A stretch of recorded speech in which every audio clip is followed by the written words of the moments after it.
Así, a ojo de buen cubero, 800 millones de personas están sufriendo o han sufrido litiasis vesicular. Y si eso lo extrapolamos al Perú, que somos 32,3 millones, significa que cerca de 330.000 personas lo tienen. Y entonces, fíjense que constituye el 95% de las enfermedades biliares, ¿no? Y este cuadro muestra fundamentalmente la distribución, si podríamos decirlo, por regiones o países en cuanto a frecuencia. Y fíjense que el grupo mayor, ¿no?, de mucha prevalencia, la tenemos especialmente en este bloque que está en rojo, y hay un vecino nuestro al sur que tiene una frecuencia muy alta, ¿no?, y está entre el 8 al 15%.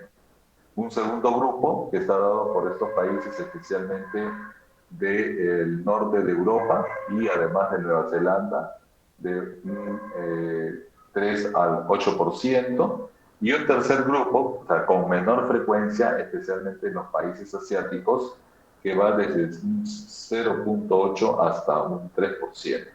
Entonces, si lo podríamos decir, en estos bloques tenemos tres grandes bloques. Uno, en la cual hay un representante de Latinoamérica, especialmente de Sudamérica. Hay un segundo grupo que están los países de Europa y Oceanía, y en una menor frecuencia los países asiáticos, ¿no?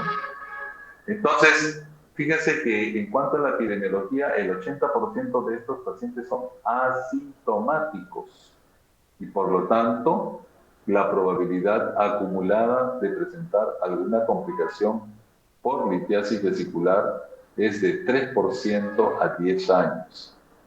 En Estados Unidos, que es el país de las estadísticas, fíjense que la epidemiología está dado en tres grandes grupos, ¿no? Y si esto lo podemos extrapolar a nuestra población, ¿no?, de mexicanos o hispanoamericanos, es mucho más frecuente, pero especialmente en las mujeres. Entonces es un cuadro que se relaciona más, o una complicación que está mucho más relacionada a mujeres. Y cuando nosotros vemos esta epidemiología en este cuadro visto por grupos de países, fíjense nuevamente, tenemos ya varios representantes, en este caso México, ¿sí?, y Chile, con una gran frecuencia de casos relacionados a prevalencia de litiasis vesicular. Y este gráfico muestra además ya una con mayor exactitud la prevalencia en cuanto a los países de nuestra región, muchos de ellos. Y fíjense ustedes que Perú, acá está, representado en esta publicación en el año 2012, tiene una frecuencia de prevalencia que está alrededor del 16% en cuanto a la epidemiología de la litiasis biliar, seguido de varios países conocidos, México, por ejemplo. Chile ya hemos mencionado que está bastante alto, con una frecuencia del 30%. Y una cosa a tomar en cuenta es que especialmente las poblaciones indígenas, tanto de los, por ejemplo, de los chilenos, que son los indios mapuches, o en Norteamérica, los indios Pima, tienen una mayor prevalencia, fíjense, cerca del 47% de presencia de litiasis vesicular, igual que los indios mapuche, que está por encima del 35%. ¿Cuáles son los factores de riesgo para la formación de litos? Entonces tenemos varias consideraciones que hay que tener presentes. En primer lugar, a mayor edad, mayor frecuencia de formación de cálculos, mayores de 70 años. ¿En quiénes más se puede presentar? En aquellos pacientes que presentan obesidad u obesidad mórbida y que rápidamente, por una cuestión dietaria, bajan de peso posterior a ella, o han sido sometidos a cirugía, tienen mayor riesgo de formar cálculos. Entonces hay que ponerle mucha atención, mucho ojo a este grupo de pacientes. En las mujeres ya habíamos mencionado el embarazo y la multiparidad son factores que están bastante relacionados con su presencia también. En cuanto a drogas o fármacos, especialmente aquellas personas que utilizan fibratos, estrógenos o progesterona, también tienen una mayor frecuencia como factor de riesgo de formación de cálculos. Y hemos mencionado también que en cuanto a la etnicidad, están muy frecuentes, especialmente en las poblaciones indígenas de Estados Unidos, y fíjense que ya figura acá Perú y Argentina, o sea, además de Chile. Entonces, por lo tanto, hay que tener frecuencia en la etnicidad como un punto de atención importante en su presentación, en la formación de cálculos. Un factor importante es el antecedente familiar, ¿no? Especialmente materno de cálculos. Entonces hay que preguntar dentro de nuestra historia clínica si, por ejemplo, por el lado materno hay antecedentes de cálculos. El género femenino es el que predomina, como ya hemos mencionado, y también aquellos pacientes que han sido sometidos a ayunos prolongados por alguna cuestión de complicación en algún momento, llámese una pancreatitis u otras condiciones severas, por ejemplo, COVID, ¿no? Ya están comenzándose a presentarse casos de esa manera, o aquellos pacientes que han tenido nutrición parenteral total, ¿no? O aquellos pacientes también que presentan enfermedad a nivel de Lilium, como la enfermedad de Crohn, como ustedes ya lo han revisado, o aquellos que han sido sometidos a cirugía de resección o bypass intestinal, aquellos que presentan también trastornos metabólicos como hiperlipidemia con incremento de los triglicéridos, diabetes, o aquellos pacientes que presentan hemólisis crónica por enfermedad especialmente autoinmune hemolítica, cirrosis, etiología alcohólica o cirrosis biliar primaria, ¿no? Especialmente hay que tener presente en estos cuadros para la búsqueda de formación de lipios. ¿Qué tiene que ver la obesidad y la litiasis vesicular? Como ustedes saben, en los cuadros de obesidad hay incremento en la producción del colesterol LDL, por lo tanto hay un aumento de la síntesis hepática de colesterol, hay un intercambio mayor entre VLDL y HDL, asimismo un aumento del colesterol en la secreción biliar por esta sobrecarga que estamos mencionando, que va a originar cambios finalmente en la circulación enterohepática. Una cosa importante mencionar que los adipocitos juegan un rol importantísimo, ¿no? En la aparición de ellos, con el incremento del colesterol en la secreción biliar y asimismo en los cambios en la circulación interhepática. Antes se pensaba que los hepatocitos o los adipocitos, perdón, era un tejido inerte, que el tejido graso era un tejido inerte. Ahora se sabe que juega un rol importantísimo tanto en la enfermedad hepática como en la enfermedad grasa no alcohólica del hígado. Ahora ya le han cambiado el nombre. Se llama Metabolic Associated of Liver Disease, ¿no? O sea, ahora han cambiado el nombre a AMAFLD. Y especialmente en la litiasis vesicular, como ustedes están viendo, también está jugando un rol importantísimo. En cuanto al tipo de cálculos que podemos encontrar, fíjense que podemos tener dos grupos: cálculos de colesterol o los cálculos pigmentarios. En los cálculos de colesterol tenemos los cálculos de colesterol puro y los cálculos mixtos del colesterol. Esto significa que tienen un contenido de colesterol en más del 50%, que tienen otros componentes adicionales también a tomar en cuenta. Y por otro lado tenemos los cálculos pigmentarios, en la cual se subdivide en dos tipos también: los negros, especialmente, que están formados por bilirrubina, carbonato, fosfato o calcio, y en ese sentido también están fundamentalmente localizados a nivel de la vesícula biliar. mientras que los cálculos denominados marrones están fundamentalmente formados por bilirrubinato cálcico y estos otros dos componentes, como ácido palmítico y esteárico. Y especialmente estos cálculos se localizan a nivel de las vías biliares, ¿no? Cuando los analizamos un poco más a profundidad, esos cálculos van a ser de dos tipos, digamos, en su clasificación. El más frecuente es en función al contenido de colesterol, es el tipo 2, prácticamente el 100% está constituido de ese material. El tamaño, especialmente los de tipo 1, son menores de 2.5 centímetros. En cuanto al número de cálculos múltiples, van a ser los de tipo 1, mientras que los de tipo 2 tienden a ser únicos. Los de tipo 1 son de tipo facetados, mientras que los de tipo 2 son lisos. Y una cosa a tener en cuenta es que un 33% de los de tipo 1 son radioopacos, pueden verse a nivel radiológico, ¿no? En cuanto a los cálculos pigmentarios, que están mencionados en función a la presencia de bilirrubinato o pigmento puro, el aspecto en el bilirrubinato, especialmente en los de pigmento puro, son negros, mientras que los de bilirrubinato son color café.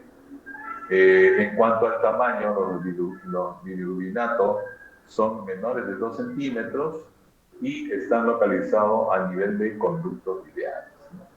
Y en cuanto a la composición, están formados por bilirrubinato de calcio hasta en un 50%. En cuanto a los cálculos pigmentarios, tenemos dos tipos que hemos mencionado, los llamados negros o marrones. En función a la composición del colesterol, los marrones tienen mayor composición de colesterol. El bilirrubinato cálcico también van a estar con mayor composición a nivel de los cálculos marrones. En cuanto a su morfología, estos marrones son típicamente de ese color, como lo estamos mencionando en la lámina. Y en cuanto al origen o patogenia, especialmente los cálculos negros están dados en cuadros de enfermedades crónicas, como por ejemplo hemólisis crónica por una enfermedad hemolítica, cirrosis o pacientes que tienen una edad mayor avanzada, mayor de 60, 70 años. En cuanto a la población, estos cálculos negros son los que nosotros vamos a ver con más frecuencia en nuestro país y en realidad en nuestro continente, ¿no? La localización de ellos va a ser fundamentalmente a nivel vesicular y tienden a ser más radiopacos hasta el 50%, ¿no? Esta lámina muestra la composición de los cálculos. En ese sentido, fíjense que lo que ustedes ya conocen es que tienen colato, ácido queno desoxicólico, litocolato, la presencia de fosfolípidos en su composición y los otros componentes, pero es importante que ustedes sepan que existe un ácido denominado ácido ursodesoxicólico, que en el ser humano solamente constituye un 3% de todo el pool, pero que es importantísimo. Este ácido, que fundamentalmente se encuentra, y el nombre está dado porque se encuentran en los osos, cuando se hizo la investigación, son ácidos biliares que van a originar protección del sistema biliar y además tienden a ser contraparte de la litogénesis, ¿no? En el ser humano es una cantidad muy pequeña. ¿Cómo se forman y componen los cálculos biliares? Fíjense ustedes que en esa gráfica tenemos la estructura biliar, ¿no?, de la vesícula biliar, en la cual tenemos un componente fundamentalmente de moco vesicular, ¿no?, y que la acción fundamental de la vesícula biliar es la absorción del agua.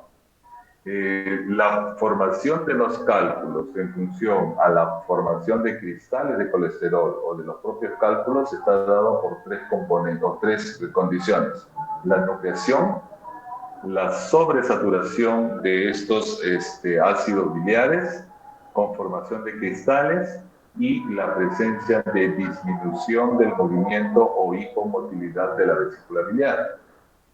se menciona que estos cálculos biliares son en 90% más con composición del colesterol, en más del 50%, mientras que los mixtos tienen una composición del 20-50% de este componente, 10% son pigmentarios, menos del 20% de colesterol, bilirrubina amorfa y sales de calcio. ¿Cuáles son los factores que van a favorecer la formación de estos cálculos?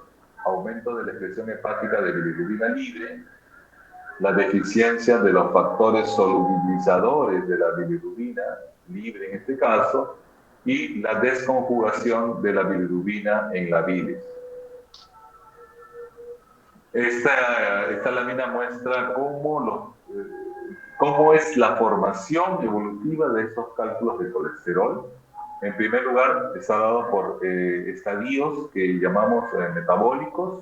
En el estadio 1 hay un defecto del metabolismo de los lípidos biliares. Esto va a continuar con un estadio denominado químico o estadio 2, en el cual hay un exceso de colesterol a nivel biliar. Luego va a pasar a un estadio 3 llamado físico, en la cual hay formación de cristales de colesterol. Asimismo, va a continuarse con un llamado estadio de crecimiento o estadio 4, en la cual hay ya presencia de cálculos macroscópicos, ¿no? Visualizados a nivel de la vesícula biliar. Y finalmente, fíjense que hasta allí, hasta el estadio 4, nosotros tenemos cálculos asintomáticos, ¿no? Y de allí pasa a un estadio 5, que es el estadio sintomático y que es la que justamente va a dar la clínica de la complicación, en la cual hay bloqueo del conducto cístico o del conducto común. Entonces, cuando nosotros tenemos una litiasis a nivel vesicular, vamos a tener una serie de factores desencadenantes, ¿no? La obstrucción del paso, aquí tenemos el cálculo, de la bilis a través del conducto cístico por un lito, ¿no?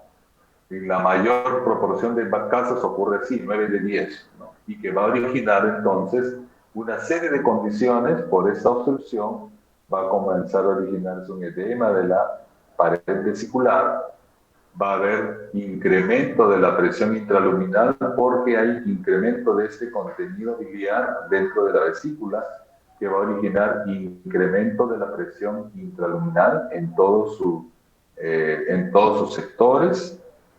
Va a originar entonces disminución de la secreción de fluidos y la secreción de disminución de la secreción de prostaglandinas I2 y F2. Entonces, puede ocurrir que este cálculo se mueva e intermitentemente va a llevar un aumento de la presión intraluminal con bilis supersaturada de colesterol y, como ya hemos mencionado, va a originar un incremento de la respuesta inflamatoria. Este trauma, producto de esta distensión, ¿no?, provocado por estos cálculos, va a incrementar o va a estimular la síntesis de prostaglandinas, y tanto I como E2, que van a mediar la respuesta inflamatoria. Y finalmente, de manera retrógrada, va a haber infección bacteriana secundaria por los organismos entéricos y que puede ocurrir hasta en 20% de los casos, ¿no? Y tenemos una lámina de una vesícula biliar, fíjense ustedes, que está aquí indemne, y como producto, y acá no hay proceso inflamatorio como ustedes ven, y como producto del efecto de todo lo que hemos mencionado anteriormente en la fisiopatogenia, va a producirse disrupción de la mucosa, infiltrado, linfomonocitario, que puede ser agudo o crónico cuando es reagudizado, y que inclusive va a originar también presencia de acúmulo del glóbulos rojos o hematíes, que va a originar justamente el proceso agudo que encontramos, ¿no? Entonces, ¿qué enfermedades van a predisponer a la formación de cálculos pigmentarios? Hemos mencionado especialmente los trastornos hemolíticos, como el sickle cell anemia, en la talasemia, o aquellos pacientes que tienen prótesis cardíacas, especialmente las prótesis mecánicas que antes se utilizaba, en aquellos pacientes que van a tener o tienen cirrosis hepática con hipertensión portal, o en aquellos pacientes que también van a presentar hiperesplenismo frecuente de la cirrosis hepática y que van a tener hemólisis. Y especialmente, una cosa importante a mencionar es que en el oriente, estamos hablando de Asia especialmente, hay unos parásitos que están involucrados, ¿no? Como el Plonortis chinensis, que puede originar también este cuadro.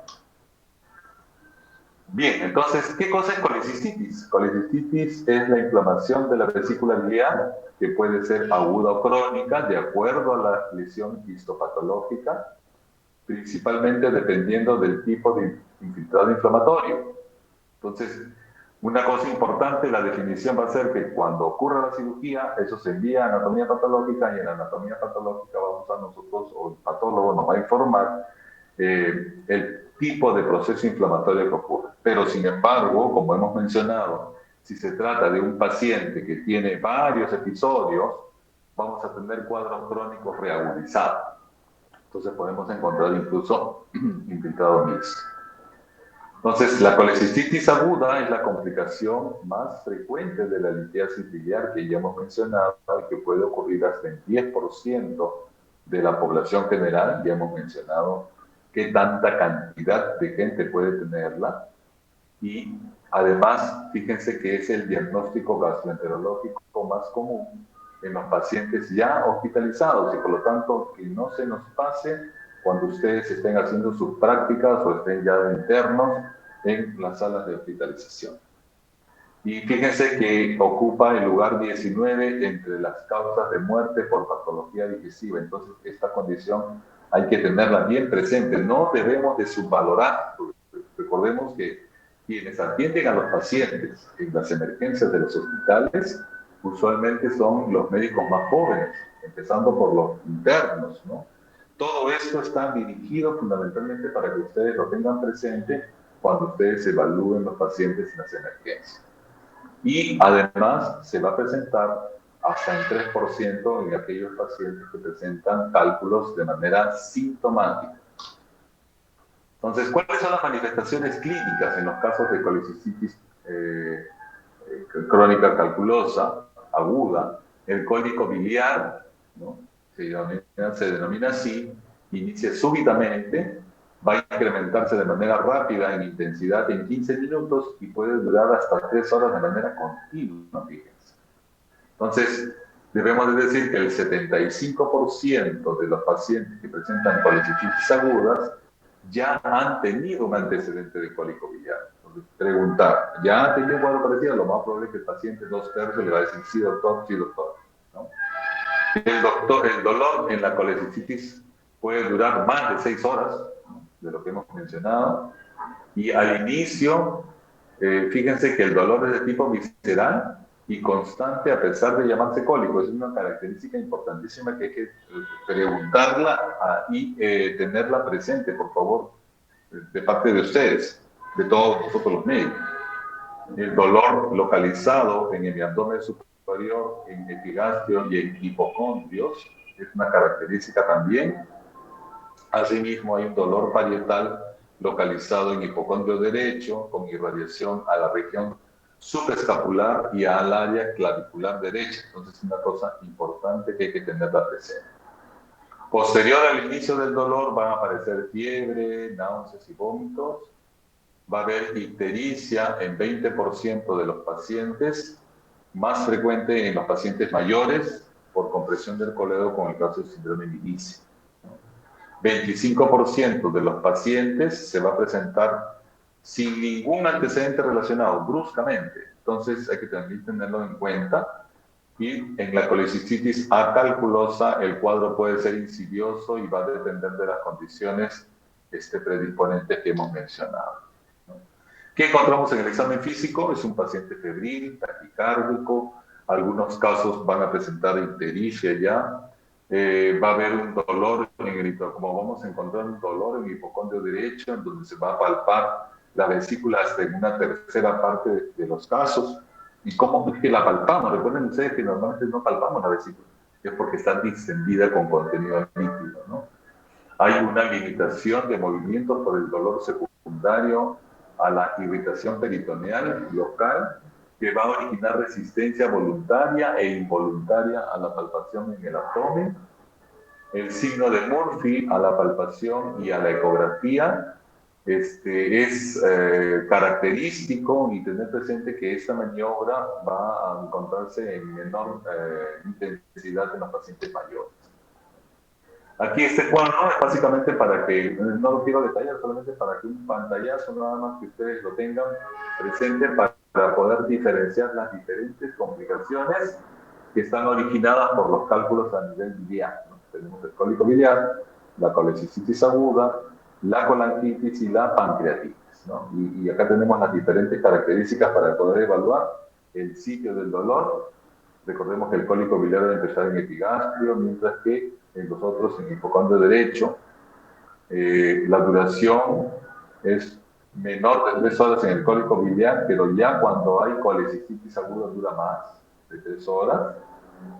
En cuanto a masa palpable, especialmente en la colecistitis aguda, puede haber ya masa en hipocondrio derecho, y la fiebre, leucocitosis o hiperamilasemia va a depender de la intensidad y del tiempo que pueda haber pasado en los pacientes en función a su evolución, teniendo en cuenta que las amilasas en el cólico biliar van a estar en rangos normales.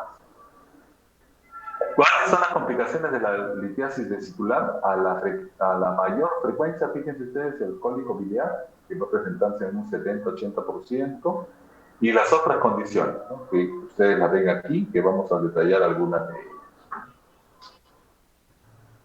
¿Cuál es la evolución de la litiasis vesicular?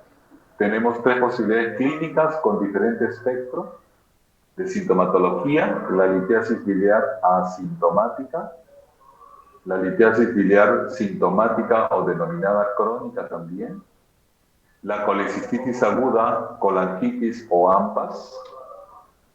¿Y cuáles son los factores patogénicos? Recordemos que en el primer caso, o el caso más frecuente, nosotros tenemos un paciente con factores de riesgo que hemos mencionado, con una clínica que ya hemos mencionado, y que todo está originado por una obstrucción debido al cálculo a nivel de la salida de la vesícula en el cuello, ¿no?, de la vesícula, o a nivel del conducto cístico. En este caso, hay un cuadro adicional que se llama colecistitis acalculosa, en la cual no hay cálculo y en la cual se presenta especialmente en los pacientes que tienen otras comorbilidades. Usualmente son pacientes hospitalizados que tienen un diagnóstico de neoplasia, diabetes o enfermedad vascular, y en la cual hay una oclusión microvascular e hipercoagulabilidad. O sea, fíjense ustedes la diferencia. Aquí no hay cálculo, hay una comorbilidad, existe una comorbilidad de base en la cual hay este componente importante como oclusión microvascular e hipercoagulabilidad, y que está originado por presencia de deshidratación o shock hipovolémico, sepsis adicionalmente, que el paciente puede haberla desarrollado en el transcurso de los días previos, o antecedente de transfusión masiva, y asociado al cuadro de comorbilidad que hemos mencionado, y que va a originar un cuadro clínico y bioquímico muy similar a la colecistitis con cálculo. Entonces, pero hay que tenerlo como el diagnóstico diferencial. Entonces, ¿cuáles son las formas de evolución clínica de las diversas patologías biliares? Aquí estamos en la alteración inicial, tenemos el bloqueo del cístico o cuello vesicular, ¿no?, por producto del cálculo, que va a originar el cólico biliar, y en función a la evolución clínica va a resolverse en horas. Pueden haber episodios recidivantes, y esto puede originar una evolución a una vesícula esclerotrófica. En segundo lugar, tenemos, por esta misma condición, el desarrollo de una colecistitis aguda. Aquí estamos hablando de que hay un proceso inflamatorio infeccioso y que fíjense que en cuanto a la evolución clínica, a diferencia de lo anterior, que puede venir un episodio muy leve y que de repente se le hace el diagnóstico, se le da hidratación y va a casa, en este cuadro en particular requiere hospitalización porque además requiere uso de antibióticos, se va a resolver en 7 a 10 días. Si es bien tratado a tiempo, que esa es la intención, por favor, de la clase y que ustedes lo tengan presente, las complicaciones son poco frecuentes y finalmente el tratamiento va a ser el retiro de la vesícula biliar denominada colecistectomía. Y además ocurre una irritación o daño del epitelio vesicular, producto por isquemia, tóxicos o presencia de gérmenes, y que van a originar, ya hemos mencionado, un cuadro diferente, aparte, ¿no? Denominado colecistitis aguda acalculosa. Aquí no hay cálculo. Hay el contexto mencionado, ¿no? En un paciente con comorbilidades y que, fíjense, a diferencia del anterior, pueden haber pocas manifestaciones clínicas, usualmente comparativamente a lo anterior, se presentan en cuadros graves, hay complicaciones frecuentes y el tratamiento, en primer lugar, es manejo de la enfermedad de fondo o de la complicación de fondo que lo originó y finalmente colecistectomía, si se puede. Recordemos que estos pacientes son muy graves y muchas veces solamente va a poder realizarse colecistostomía, es decir, solamente un orificio para poder drenar la pus, ¿no? Que se ha originado producto de este cuadro. Entonces, existe una serie de criterios diagnósticos de acuerdo a guías, aquí solamente para organizarlo y que ustedes lo tengan presente, ¿no? Tenemos las manifestaciones clínicas, ¿no? Con signos y síntomas locales. Tenemos el signo de Murphy, como el dolor en cuadrante superior derecho, como ustedes saben, y puede haber la presencia de masa, ¿no? O presencia de una tumoración en cuadrante superior derecho.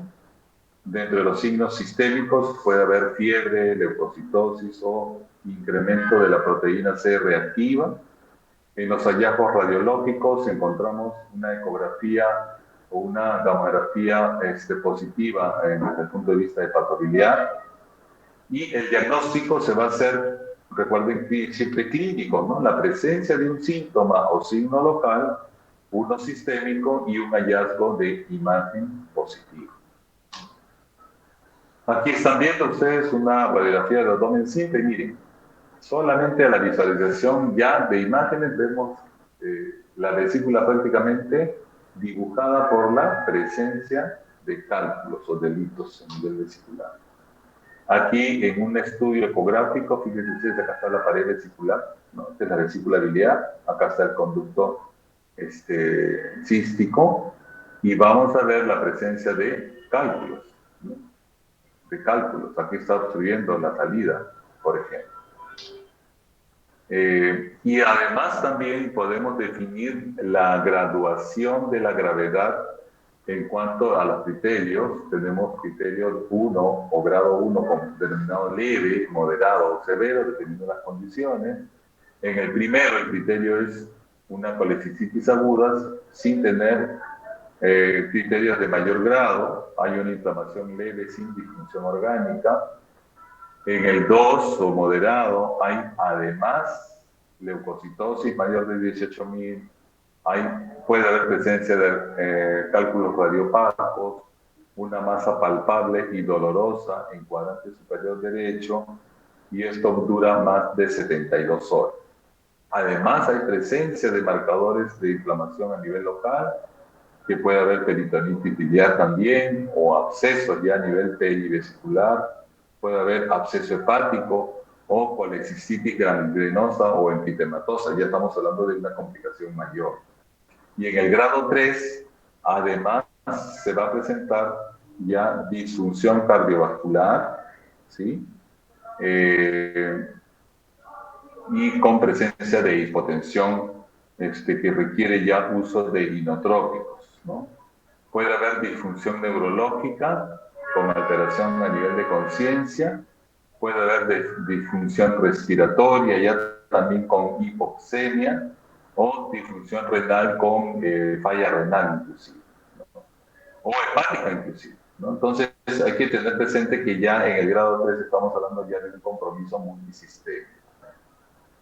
¿Cuáles son las indicaciones de colecistectomía? Bueno, esto lo van a revisar en cirugía, pero para que ustedes lo tengan ya como una previa, en pacientes asintomáticos con litiasis biliar tenemos una vesícula no funcionante con cálculos mayores de 2.5 centímetros que no van a poder salir por una cetre o una colangioresonancia endoscópica, litiasis en diabéticos, también tener presente, vesícula calcificada o anemia drepanocítica o en pacientes mayores de 40 años.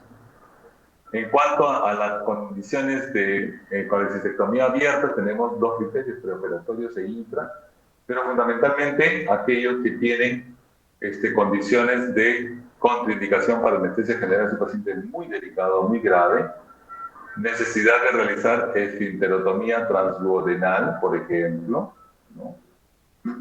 A través de CEPRE o a través quirúrgica también, o que ya tienen una complicación mayor con cirrosis complicada con hipertensión portal, o un embarazo avanzado, o además existe sospecha de cáncer de vesícula, ¿no? Que puede ser un diagnóstico diferencial asociado.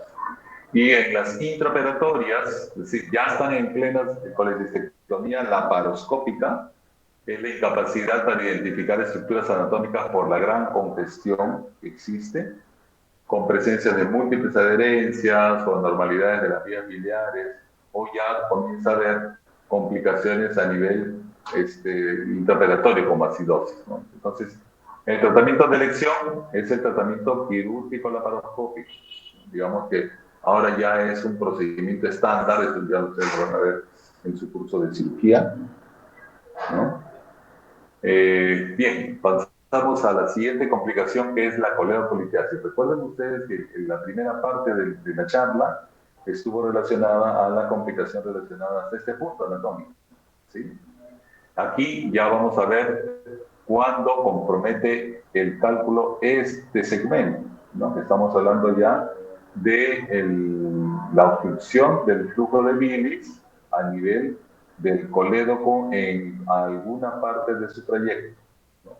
Y en la cual, a diferencia de lo anterior, tenemos un cuadro clínico caracterizado por la presencia de triada de Charcot, es decir, presencia de ictericia, dolor y fiebre. Ustedes ya lo conocen bastante bien de su curso de semiología. Entonces, si ustedes tienen triada de Charcot, ya estamos hablando de coledocolitiasis. Entonces, dentro de la historia hay historia de dolor, fiebre e ictericia. En el laboratorio hay incremento de fosfatasa alcalina y gamma-glutamil, que son las enzimas colestásicas, recuerden ustedes, y que puede haber además incremento de las transaminasas, en la cual pueden estar aumentados de manera importante. Una cosa importante a mencionar es que en la ecografía encontramos dilatación de las vías biliares. Es una cosa característica, ¿no? En el laboratorio vamos a encontrar en el hemograma leucocitosis con desviación izquierda, ¿no? Con incremento de las enzimas hepáticas, con incremento ya de bilirrubinas. Y en el diagnóstico nosotros podemos utilizar ecografía, tomografía, colangioresonancia. Vamos a poner un poquito de orden en ese sentido, cómo utilizamos estos estudios de imágenes de la mejor manera para poderlo diagnosticar. Aquí tenemos, ¿no?, la presencia del conducto, de los conductos intrahepáticos. Fíjense ustedes que se encuentran dilatados. Normalmente no se deben ver a simple vista los conductos biliares. Aquí están sumamente dilatados, como ustedes pueden ver, ¿no?, en ese estudio de ecografía. Aquí en el estudio de tomografía, ustedes pueden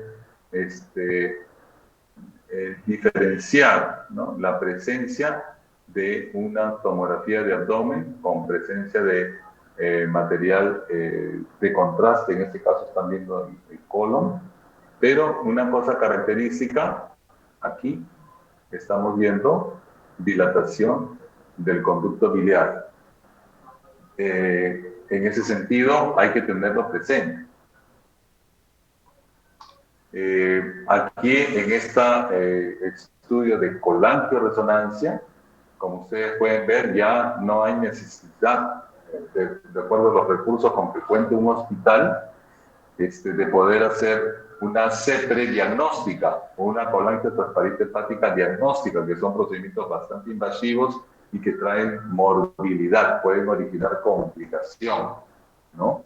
Entonces, fíjense ustedes que en el estudio de resonancia específico denominado colangioresonancia, podemos ver la presencia de cálculos, ¿no? Y que nos puede dar una información bastante similar a una CEPRE, por ejemplo. Acá estamos ya en un estudio invasivo, acá tenemos el duodenoscopio, con presencia de dilatación del conducto biliar y la presencia de cálculos facetados, ¿no? Y cálculos, fíjense ustedes, como dados, varios, múltiples.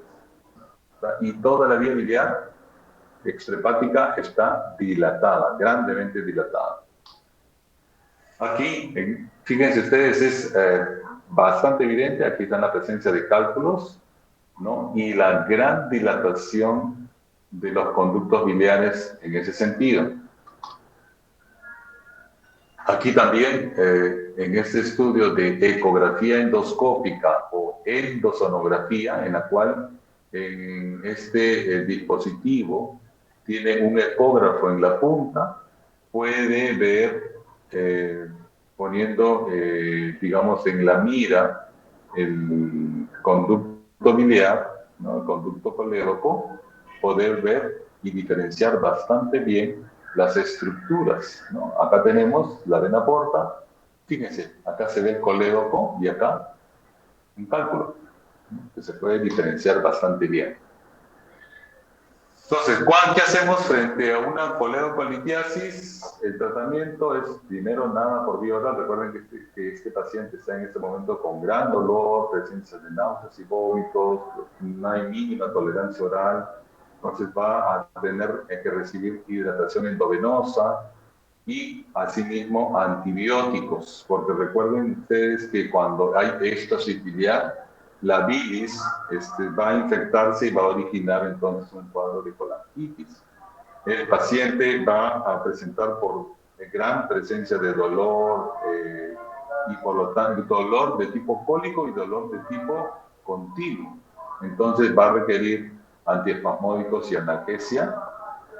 Y a continuación se debe, una vez estabilizado todo, debe programarse el drenaje y restablecer el flujo, ¿no? Retirando el cálculo a través de una colangiopancreatografía retroendoscópica o una colangioplasmarite hepática a través de la punción del hígado o cirugía. En principio, el tratamiento de elección debería ser por CEPRE. Aquí están viendo ustedes cómo se hace una papilotomía. Está entrando el papilótomo, que es un catéter, un dispositivo que ustedes están viendo, ha entrado a través del poro, de la ampolla de váter. Aquí está el poro papilar que denominamos, ha ingresado el catéter hasta adentro y ustedes están viendo acá la superficie de corte que tiene. Este es corte con corriente. Entonces va a proceder a abrir, ¿no?, la papila para que puedan retirarse los cálculos, ¿ya? Aquí ya abrió, fíjense ustedes, ya se produjo el corte. Acá estamos en el intestino, en el duodeno, en la segunda porción del intestino, y ya se produjo la papilotomía, se ha abierto en ese sentido, y hay que controlar cuando ocurre esto, sobre todo sangrado, ¿no? Y por lo tanto tiene que tener un sistema de corte y coagulación. Aquí es la imagen que ustedes ven. Este es el endoscopio, el llamado duodenoscopio. Es un aparato específico que tiene una visualización lateral y por la cual sale el catéter, el papilotomo. Denme un minutito.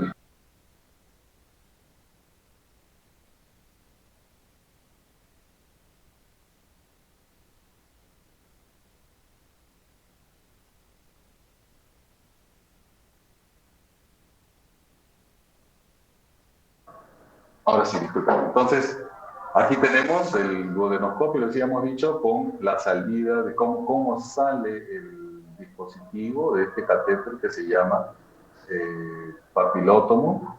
Aquí está el duodenoscopio a través, ya en tiempo real, ¿no? A través de una fluoroscopía, cómo sale el catéter, cómo ingresa a través del poro biliar, habíamos dicho, inyecta sustancia de contraste y puede identificar el conducto colédoco con presencia de litos.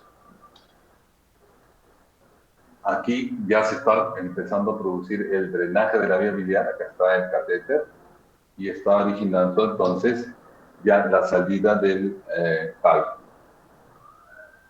Bien, entonces, ¿cuándo decidir CEPRE y quién requiere? Hay que identificar los grupos de riesgo. Aquí lo podemos, digamos, poner en grupos, ¿no? En función al grado de sospecha. Estamos hablando cuando ya sospechamos coledocolitiasis. Con alto grado, más del 50%, intermedio de 10 a 50 o bajo menos de 5. Y hay una serie de predictores clínicos, ¿no? En función al riesgo de coledocolitiasis en pacientes sintomáticos. Tenemos los muy fuertes, entonces, primero, cálculo en ecografía. Y ya ese es definitivo, ¿ven? O pacientes que presentan colanquitis o una presencia de bilirrubina más de 4 miligramos, ¿no? Dentro de los fuertes hay un colédoco dilatado, pero no se ve el cálculo, fíjense, más de 6 milímetros, una bilirrubina está entre 2 y 4, y en los moderados hay una bioquímica hepática alterada, como hemos mencionado, con fosfatidilina, gamma-glutamina o transaminasas, con una edad mayor de 55 o ya presentó una pancreatitis de origen biliar. Bien, entonces, cuando hay alto grado de sospecha, ya habíamos mencionado presencia de cálculo en vía biliar o en ecografía, o esas condiciones que hemos mencionado también para tenerlas presentes, ¿no? En el mediano grado de sospecha, ya hemos mencionado, y en el bajo grado de sospecha, fundamentalmente es por historia, ¿no? Hay episodios previos de colecistitis aguda sin ictericia y sin pancreatitis. Al momento de hacer el estudio hay una bioquímica hepática que es normal, y a la ecografía hay una colecistitis con cálculo, pero sin dilatación de vía biliar. No se ve vía biliar dilatada. Entonces, ahí nuevamente el riesgo, ¿no?, de tener coledocolitiasis y cómo hacer entonces para someterlo a C. Este es un algoritmo, ¿no?, en función a los predictores clínicos, pero fundamentalmente, como ustedes lo están viendo, es fundamentalmente decisión clínica. Si tengo clínica y encuentro cálculo, ese paciente va de frente a C. Recuerden ustedes, ¿no? Y en función de las condiciones puedo descartar incluso y poder enviar, si tengo un riesgo bajo de coledocolitiasis, puedo enviar a mi paciente a colecistectomía laparoscópica para retiro de los cálculos en una sola cirugía, sin evaluar, sin necesidad de hacer todo el trabajo de la vía biliar a través de endoscopía. ¿Ok? Muy bien, entonces pasamos a la siguiente complicación que se llama hidrocolecisto. ¿Qué cosa es el hidrocolecisto? Ya hemos mencionado nosotros nuevamente. Hay, recuerden, un cálculo enclavado a nivel de la salida de la vesícula biliar o a nivel del conducto cístico, origina incremento de la presión intraluminal por incremento de la presión y del líquido. Hay edema de la pared vesicular y hay distensión. Se puede palpar la vesícula, ¿sí? Entonces, está originado por esa condición en primer lugar. Solamente líquido, y fíjense, una tomografía en la cual miren el tamaño de la vesícula, casi se parece al tamaño del hígado. Es inmensa, ¿no?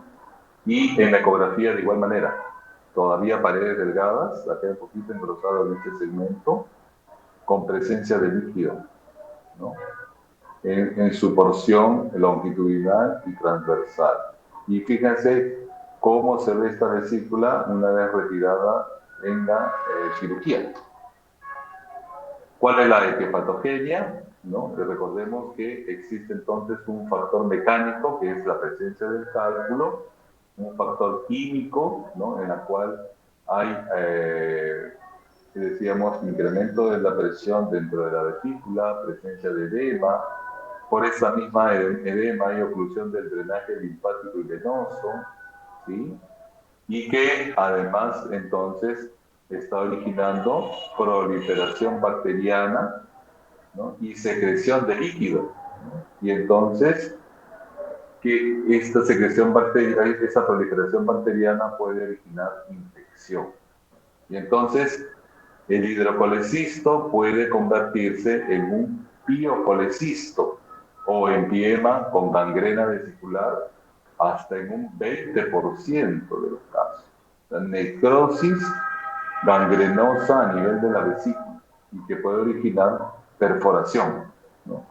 Con presencia de absceso pericolicístico, peritonitis biliar y las otras complicaciones. Y fíjense que cuando se buscan microbios a través de los cultivos, lo que se ha encontrado en este líquido, en este contenido líquido, especialmente cerca del 70% son enterobacterias, especialmente Escherichia coli y Klebsiella, Escherichia coli de lejos, ¿no? Y en las otras condiciones, en los otros gérmenes que se han encontrado son gérmenes incluso hasta resistentes, ¿no? Enterococo, bacteroides o clostridium, los anaerobios. Entonces, la etiología, ya hemos mencionado, empieza por obstrucción del conducto cístico, que va a provocar obstrucción de la salida del líquido, va a originar infección de este líquido y que va a originar finalmente empiema. Miren ustedes la cantidad de pus que tiene, y a esto ya denominamos piocolecisto o empiema vesicular. Y en realidad, si uno deja un hidrocolecisto evolucionar, va a terminar en piocolecisto. Entonces, siguiente mensaje, tiene que ser rápido, tiene que ser oportuna su evaluación. Una vez que se identifica, tiene que hospitalizarse, tiene que ponerse antibióticos para no llegar a esta complicación, ¿ya? Entonces, ¿cuál es la definición? En función a lo que ustedes ya conocen de sus cursos también de terminología médica, piopus, colbilis y cistobolsa, ¿no? Es la presencia de contenido purulento en el interior de la vesícula biliar, ¿no? Y en relación al empiema, en terminología griega también, es una colección de pus dentro de una cavidad anatómica natural. O sea, también puede denominarse así. Mientras que un absceso hay que diferenciarlo, porque el absceso, a diferencia del anterior, que es una cavidad anatómica, es una colección en una cavidad artificial o recién formada. Entonces, no es lo mismo absceso que piocolecisto o empiema vesicular, ¿ya? Ténganlo presente. Muy bien, entonces, en la ecografía, cuando ustedes evalúen en la sospecha de esta complicación, los datos que deben de buscar y conocer es espesor de la pared. Recuerden ustedes que es 3 milímetros. Cuando es más de 3 ya hay una alteración. Aumento del tamaño longitudinal y transversal de la vesícula. Si hay presencia de rodete o halo inflamatorio perivesicular, si hay presencia de cálculos únicos o múltiples, y si hay presencia de contenido líquido, como en esta imagen, ¿no? O paravesicular también, y la sensibilidad, fíjense que no es del 100%, puede ser de 60-80%, entonces inicialmente puede no verse, entonces hay que estar, el que no salga de inicio en el estudio de imágenes, no lo descarta necesariamente, y si la sospecha clínica es intensa o muy fuerte, entonces hay que volverlo a repetir si es necesario. Entonces, el diagnóstico por imágenes es ecotomografía, es el diagnóstico por excelencia, ¿no? En la cual se observa vesícula biliar distendida, hay paredes engrosadas, hay secreción biliar en el interior de la vesícula, y entonces fíjense ustedes que la vesícula debe medir entre 1 a 2 milímetros, menor de 3. Si hay de 5 más, ya es una pared engrosada que hay que ponerle mucha atención. Muy bien, esa es la presentación que tenía para ustedes el día de hoy. Me parece que pasamos a la sección de preguntas. Quedo, digamos, atento a sus comentarios o dudas, por favor, para poderlo resolver. Doctor, una consulta. Sí. No me quedó claro la diferencia entre colecistitis aguda y colangitis. La diferencia, a ver, Giuseppe, me pregunta si, ¿cuál es la diferencia entre colecistitis aguda y crónica? Y colangitis. Ah, perfecto. A ver, yo creo que sus compañeros están en condiciones de decirlo. ¿Qué cosa es colangitis? Recordemos que es una casi reactiva. Inflamación de la vía biliar. Bien, Freddy. Recordemos que ustedes saben, todo lo que termina en itis significa inflamación o infección. Muy bien, o sea, una colangitis, pero recuerden ustedes, cuando nosotros hablamos específicamente de la vía biliar, en esta condición relacionada a un cálculo, estamos hablando de un proceso inflamatorio infeccioso. Entonces, un cuadro de colangitis casi siempre está relacionado a un proceso infeccioso inflamatorio. Mientras que la colesis de la vía biliar, o sea, la colangitis me dice que hay un proceso inflamatorio infeccioso a nivel de la vía biliar. Mientras que la colecistitis, ¿qué me dicen? ¿Qué cosa es colecistitis? Inflamación de la vesícula biliar. Exactamente, muy bien. Entonces, colangitis casi siempre me está diciendo que es la consecuencia de algún factor de todo el árbol biliar que ha sufrido un proceso inflamatorio infeccioso, que puede ser cálculo. En este caso de la clase estamos mencionando que es por una obstrucción por cálculo. ¿Ya? Ok. ¿Alguna pregunta más adicional?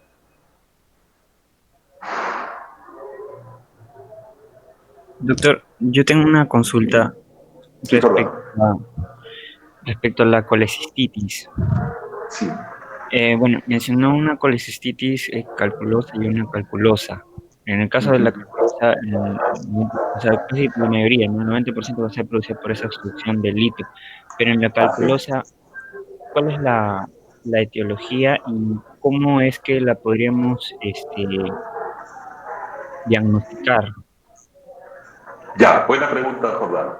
Recuerden ustedes, o sea, lo típico, siempre ustedes recuerden, para todo lo que aprendan en adelante, ustedes manejen el teorema de Pareto, no sé si lo han llevado ustedes en estadística. ¿Qué cosa dice el teorema de Pareto? Y todo, para todos en realidad. Nosotros siempre debemos pensar en lo más frecuente. Primer principio, para sus diagnósticos, primero busquen lo más frecuente. El teorema de Pareto significa, es como un cuadro, ¿no? Ustedes deben saber un cuadro en la cual el 80% del área está cubierta, ¿sí?